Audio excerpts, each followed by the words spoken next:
உங்கள் சொந்த வீட்டுக் கனவை நனவாக்க இதுவே சரியான தருணம் என்று வரும் விளம்பரங்களை நீங்கள் பார்த்திருப்பீர்கள்.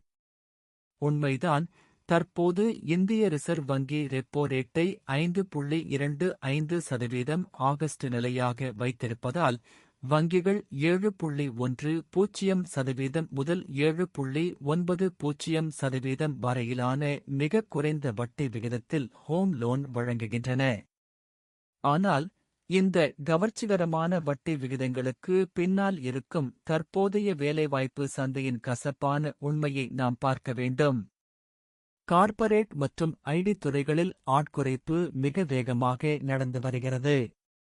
செயற்கை நுண்ணறிவு பல நடுத்தர வேலைகளை பறித்து வருகிறது.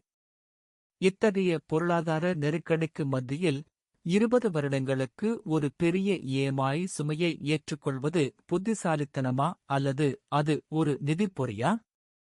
இந்த வீடியோவில் முழுமையான கணக்கீடுகளுடன் விரிவாகப் பார்ப்போம்.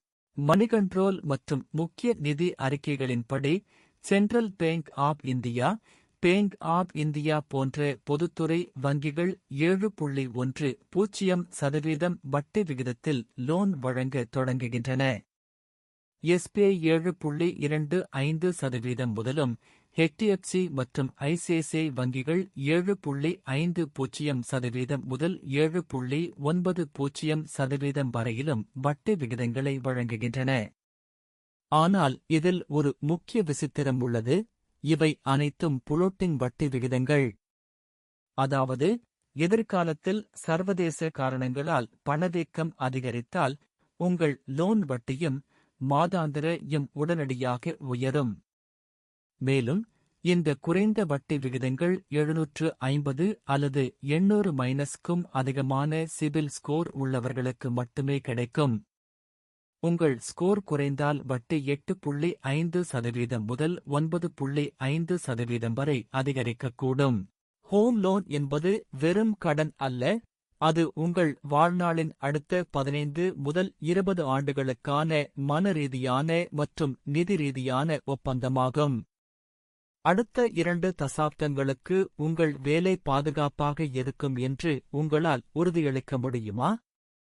நிறுவனங்கள் புதிய வேலைவாய்ப்புகளை குறைத்து செலவுகளைக் கட்டுப்படுத்தி வருகின்றன. இத்தகைய சூழலில் உங்கள் சம்பளத்தில் 50 EMI ஆகஸ்ட் செலுத்தினால் எதிர்பாராத விதமாக வேலை இழப்பு ஏற்படும்போது உங்கள் நிலை என்னவாகும்? வங்கிகள் உங்கள் சூழ்நிலையை புரிந்து கொள்ளாது. லோன் கட்ட தவறினால் சிபில் ஸ்கோர் பாதிக்கப்படுவதுடன் உங்கள் சொத்தையும் இழக்க நேரிடும். இதை ஒரு எளிய உதாரணத்துடன் பார்ப்போம். நீங்கள் ₹1 கோடி மதிப்புள்ள ஒரு வீட்டை வாங்குகிறீர்கள் என்று வைத்துக்கொள்வோம். உங்கள் சேமிப்பில் இருந்து 20 லட்சம் டவுன் பேமெண்ட் செலுத்திவிட்டு மீதமுள்ள 80 லட்சத்தை 20 வருட காலத்திற்கு 7.5% வட்டியில் லோன் எடுக்கிறீர்கள். இப்போது உங்கள் மாதாந்திர EMI தோராயமாக ₹64,400 ஆகஸ்ட் இருக்கும். 20 வருடங்களின் முடிவில் நீங்கள் வாங்கிய அசல் தொகையான 80 லட்சத்திற்கு கூடுதலாக வட்டியாக மட்டுமே வங்கியிடம் 74.7 லட்சம் செலுத்தியிருப்பீர்கள். அதாவது நீங்கள் ஒரு வீட்டிற்கு பணம் செலுத்தி வங்கிக்கு மற்றொரு வீட்டை வாங்கிக் கொடுக்கிறீர்கள். இதே 64,400 தொகையில் ஒரு 25,000 வாடகை வீட்டில் வசித்துக்கொண்டு மீதமுள்ள 39,400 தொகையை மியூச்சுவல் ஃபண்டுகளில் முறையாக முதலீடு செய்தால் உங்கள் சொத்து மதிப்பு எவ்வளவு பெரியதாக மாறும் என்று யோசியுங்கள். இக்கட்டான காலங்களில் கையில் பணப்புழக்கம் இருப்பதே மிகச் சிறந்த பலம். அப்படியென்றால் வீடு வாங்கவே கூடாதா? அதற்கு சில கடுமையான விதிகள் உள்ளன.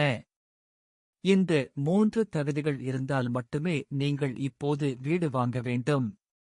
முதல் விதி 40% டவுன் பேமெண்ட்.